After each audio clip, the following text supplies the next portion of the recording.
The publishing industry in the Arab world has always faced difficulties, but since the Arab Spring, the book market has suffered increasingly diminished sales.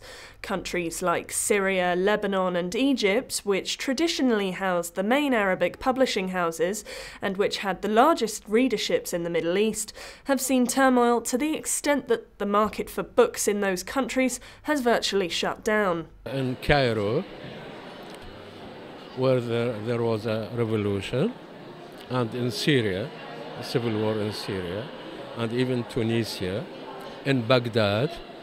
So almost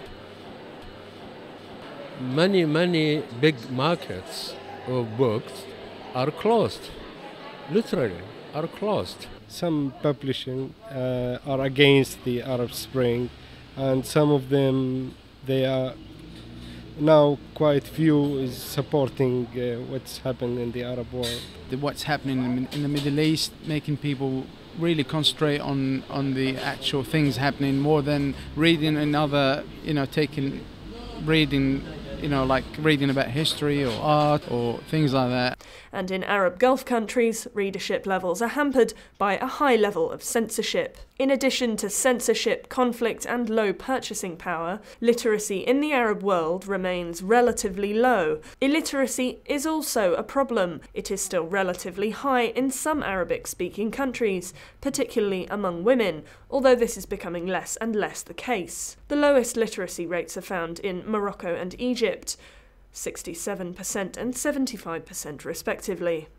Traditionally, the Arab world had an oral literary culture.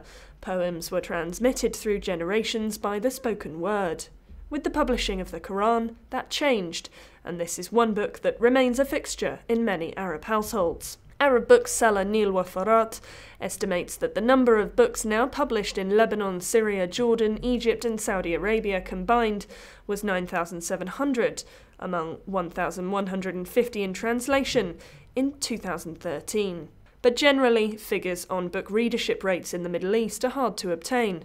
In Egypt, a new book gets an average print of around 1,000 copies, but between 30 and 40% of those books published are never sold. There is Arab community in London, and there is the English people. There is interest in the Middle East. They're interested in they order books online, and they come to a bookshop between time and time and try to find the books. I think the Arab Spring in the fact not in the right way, because the quality of books is published in the Middle East is most of books in it is religion books.